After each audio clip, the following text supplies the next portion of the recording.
And the reasons they were pulling me over, twice they said I had my seatbelt on the wrong way. Wait, back up. Was the seatbelt was on? Oh, it was on. It was on like a seatbelt's supposed to be on. But the thing is, I know since college, since I've been driving, I've been pulled over a few times. So I know when a cop's about to pull me over. Like, I even tell my friends, I'm like, he's been following me for 3 miles. He's looking for something. He'll pull me over now. And it happens every time. And I was like, I know how to act around. So they pulled me over. And so my mom and I made a complaint. My mom was a retired college professor, always writes and is real, adamant about doing things the proper way. So we went to the police department, made a complaint. They told us that the officer legally has a right to racially profile. That's part of his job. He has a Wait, they use those words? They use right. He legally has the right to profile. It's what they use the word. They were like, if you want something done about it, you need to go and change the laws or get something done, change yourself.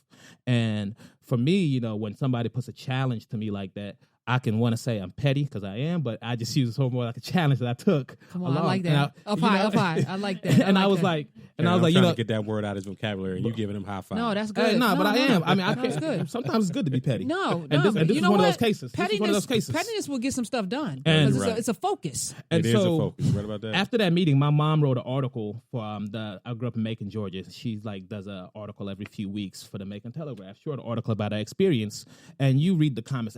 He must have done something wrong. Oh, the cop wouldn't do that, blah, blah, blah. So I was like, okay, what can I think of to do something from my point of view where they can see what my interaction with a police officer looks like compared to theirs? Because I got sick, like the third time I got pulled over, my boss, real nice guy, ex-boss a few years ago, but real nice guy, Tracy.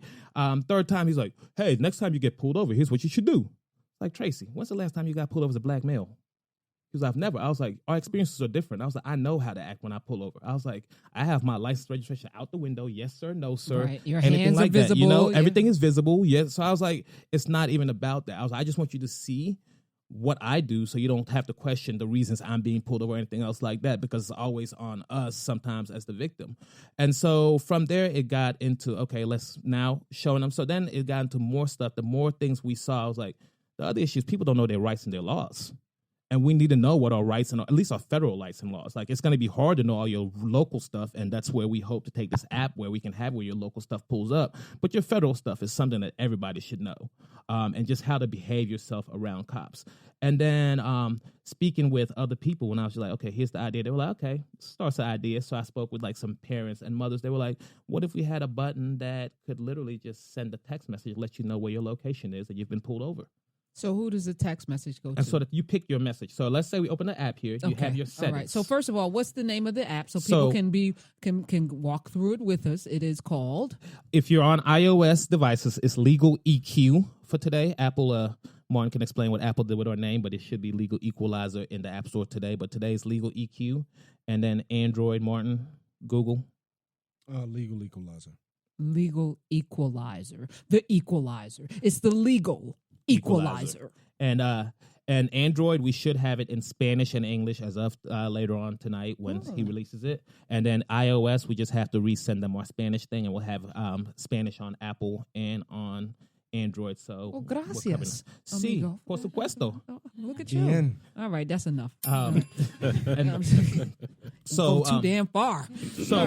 So from there we got the idea of the app, and so it was end of November last year. So I had a roommate I used to live with that built an app himself, young brother, and I was like, Sam, can you help me build this app? He was like, brilliant idea, I love it. And so we built the first real beta of the app, very simple recording. So do you have any coding background? I don't have any coding background at all. Sam had, Sam did. Okay, so Sam walked you through it? Right, so Sam built the app, but it was like just the audio one. He got it done in December, and then he spent the next 2 months working on only his app. And I was just like, Sam, let's get this going. We do my app? But he's like, bruh, you ain't give me no money. See how y'all do? Because you're supposed to do it for free. Sam's supposed to do it for free. Sam was going to get equity. Sure. Sam was going to get paid back. Sam was going to get paid back. But then about February, I used to work at the Apple store. I was on a business team down there, and I used to convince businesses to switch everything over from PC over to Mac or Apple products. And I made a big sale for a company called WorldPay that does credit card processing, and got them switch over. And then we had a company that ended up, taking them, helping move that progress along. And my coworker ended up leaving. So I was like, Nicole, do you know anybody that can build apps or anything like that? So last February, I met Martin, and Martin builds apps. I told him my idea within, I want to say a minute and a half, 2 minutes. He just told me to shut up and was like, I'm in. Wow. You know, and he has his own story and background with dealing with police and his own thing that he told me. And it was powerful. Can we tell who Martin's brother is? No? Should we? Martin? No, that's not his real brother. Oh, it's not? Okay. All right. Never mind. No. But you are related to... No, he's not. Okay. That's his client. Okay. All right. Never mind. All right. We're going to move on. But you do have a brother. Do you have a brother? Do I? Yeah, I do. Okay, all right, that's all. All right, I just want to be right about something. All right, so we move on. All right, so Martin, how long did it take you from inception of the idea that Mbye implanted into you before you actually had a real beta? I want to say 1 to 2 months. You had the first beta in 5 weeks. 5 weeks. The audio one that you first had. Okay, that was 5 weeks. And that was all by himself, no outside help. What's your background? Oh, well... I mean, how did you get? Because for a lot of folks who are young, you know, they don't know what they want to do with their lives or whatever. And I'm encouraging, because today is Tech Tuesday, # we own tech. It's aspirational, because I believe we can own tech easily. Well, not to get too much into my background, but I was in college to be an actuarial scientist. Oh, okay. That's for those of you who don't know, that's like some genius level math that I can't even. Yeah. That's some stuff. I left out of school as a senior with about 150 credits after I had my son, and I'd been working with computers and programming since I was about 11. So it was only right I got into IT. I've never taken a class of computers, but I could take a computer apart first day. But this is what I know about a lot of our young people, right? Mm-hmm. They can figure out video games like. Without the book. I use a cheap book, by the way. I go get the cheap book because I ain't trying to spend all day trying to figure it out. But these kids can figure stuff out, right? Mm-hmm. They use technology in a way that's so creative, but they haven't seen themselves in that space where the money is, right? It's fear. Mm-hmm. It's fear of success.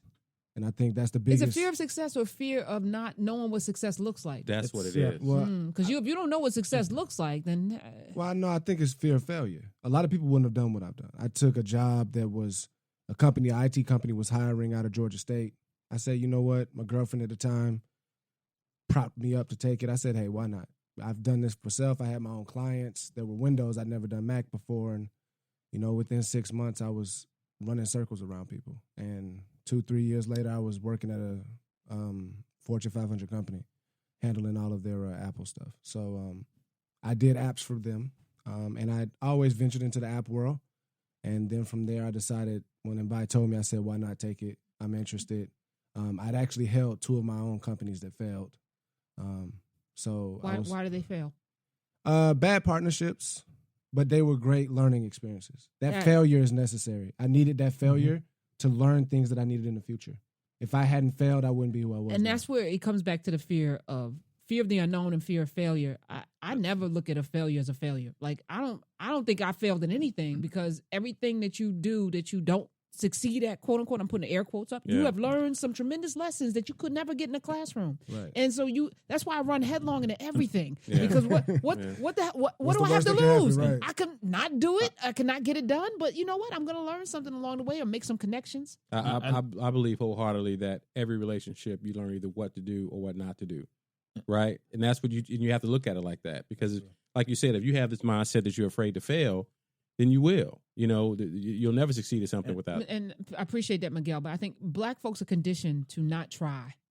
Right, because we haven't seen enough success. We didn't know enough success. Oh, then we got people ripping us off, or people sending us down this wormhole that for their own gain. Don't get me started. Go ahead, Mbye. Go ahead. No. Don't get me started, Mbye. No. I was gonna say, and the other thing is, I wanted to tell people is, you also have to be able to like bounce back from your setbacks a lot of times. Because we had a ton of setbacks, and it was some points where we were like, yo, we don't have any money. There's no team morale. There's nothing for us to do it. And it just had to like once Martin had the audio app, I remember he had the audio version done. My good friend from Davis and Thomas, he's done all the legal work for us. You know, I've put this team. But when I met you, you didn't have this team. No, and I didn't think you were. And I told you, I'm like, brother, this is raggedy. And I'm like, I don't know if this is gonna work out. But you sat in your own vision. You knew something that I didn't know, And then the universe supplied you with the folk that you needed to make this happen. You couldn't have probably done this if Martin didn't come. Oh out no, of not I wouldn't. nowhere. I would be nowhere without Martin right now on this app. Trust me. Like I could might have had somebody else and things, but not where I am with him. Yeah, no. This is when I looked at it today. I was like, ooh, something happened here. Yeah, and I mean we've and it's been just getting the right team together to begin with, sticking to our guns, and for us as well. What I've done, when building the team is, and Martin can tell you, I let them do what they're professionals at. Like for a lot of businesses where I work, like people don't know what they're doing and they want to micromanage other people and things they don't know. Well, so when Martin tells me, here's how I do the coding, here's how we're going to do it. Yo, Martin, X code, Z code, Y code, whatever you want to call the code, ABC code, you do it. When Thomas, the legal guy, says, hey, here's what's legally going to be done, I'm like, you went to law school, You've got your JD, you know what the law is. So we've had our team pretty much stick in their lanes and stuff. But like I said, the main thing is we've had those setbacks. We had the audio app last March. It was done.